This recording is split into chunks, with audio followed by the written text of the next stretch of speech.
Bonjour, bienvenue sur la page Jeunesse africaine et diasporique. Je vous présente un jeune homme, Michel, qui va parler de lui aujourd'hui.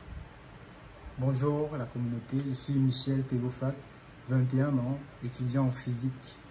Et je suis fier d'être ici aujourd'hui sur la chaîne Jeunesse africaine et diasporique. Okay. Est-ce que tu peux nous parler de toi, ton parcours académique? Bon, mon parcours académique n'a rien de particulier jusqu'au jour où, à travers un ami, je découvre, moi qui n'aime pas du tout la lecture, un livre du nom de Père riche, Père pauvre. Donc mon ami là m'a tellement, m'a tellement mis la pression qu'il faut à tout prix que tu lis ce livre. Bon, je me suis intéressé, j'ai lu, et à la fin de la lecture de ce livre, je me suis rendu compte qu'en fait il n'y a pas que l'école comme seule voie vers la richesse, vers la réussite en fait. Donc, mon parcours académique a changé radicalement à partir de ce moment-là. Donc, j'ai intégré des clubs pour acquérir d'autres compétences. Pour rappel, tu es en deuxième année licence physique, c'est bien ça? Deuxième année licence physique. Ok, donc tu as commencé à intégrer des clubs universitaires, c'est bien ça? En effet. Ok. Donc, j'ai intégré le club informatique notamment. Où, bon, à travers mon dynamisme, j'ai fini par donner des formations en bureautique, notamment Word, Microsoft Word, Excel et toute la suite Office en fait. Donc voilà comment j'ai pu me développer et par la suite j'ai pu créer mon propre club à l'université avec des camarades de promotion. Un club de jeux de société parce que je suis passionné de jeux de stratégie aussi. Donc c'est comme ça qu'on a créé un club de jeux de société pour pouvoir trouver d'autres personnes qui s'intéressent à des jeux comme le jeu d'échecs qui développent vraiment la stratégie, l'intelligence et tout. Okay. Et ensuite, maintenant, tu as parlé d'un déclic. Ouais. Bon, il faut dire que l'année 2021 était vraiment particulière, en ce sens où elle a bouleversé beaucoup de vies, notamment à cause du Covid. Les activités de notre club, notamment, étaient bouleversées. Nous avions organisé un événement qui était prévu pour un samedi.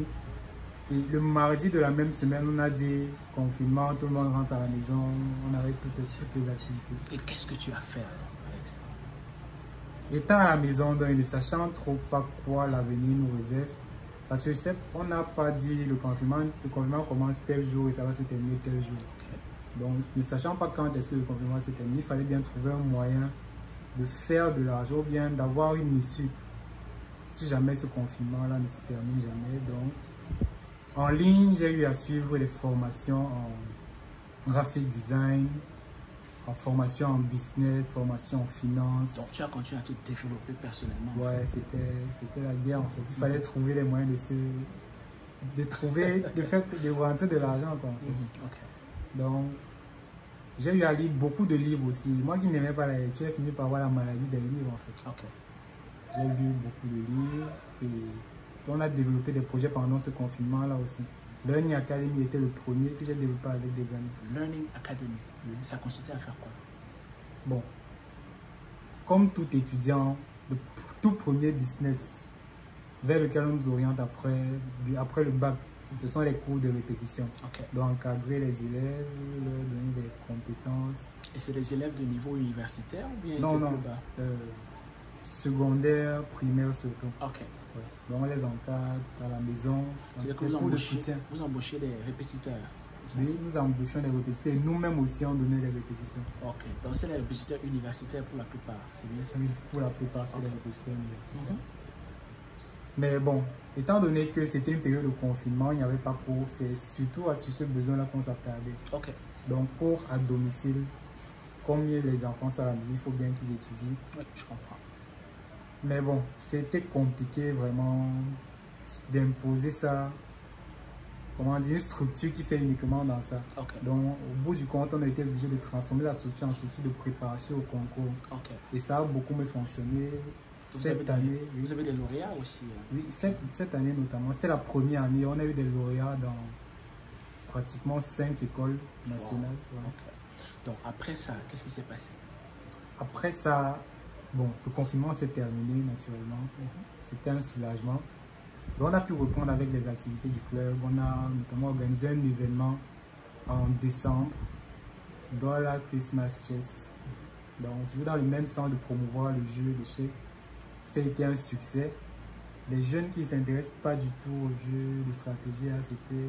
Il y avait du monde ce jour, même des filles. Parce qu'on dit souvent que les filles n'aiment pas les jeux, il y avait des filles aussi.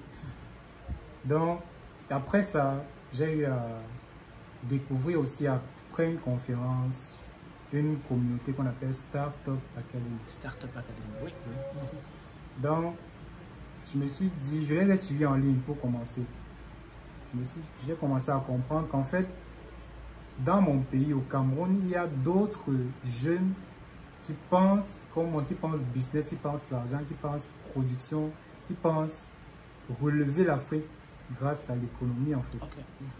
Exactement. Et c'était une conférence à l'université? À l'université, exactement. J'ai eu le vent à travers un ami qui sait que je m'intéresse aussi au business, à l'entrepreneuriat et tout.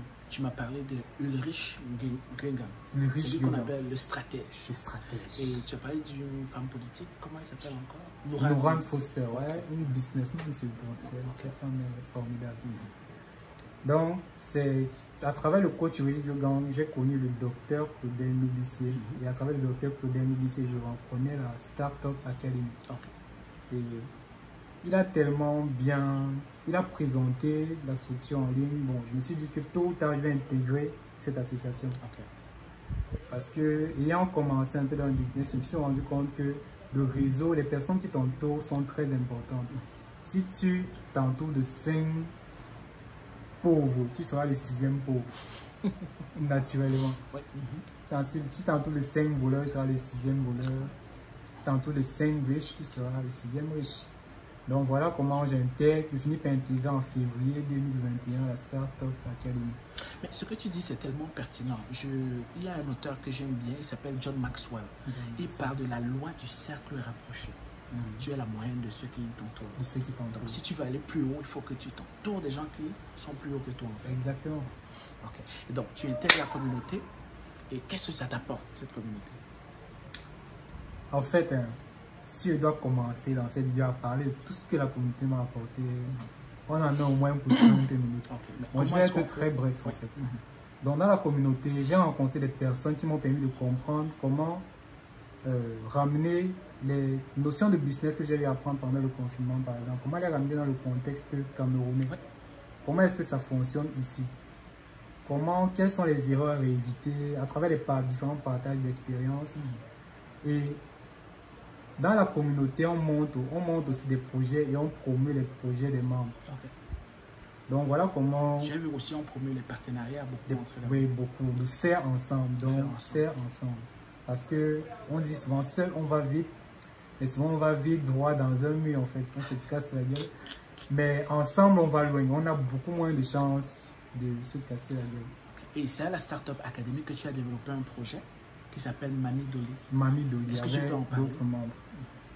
Mami Dolly est un projet agro-industriel qui vise à promouvoir vraiment le Made in Africa by Africans.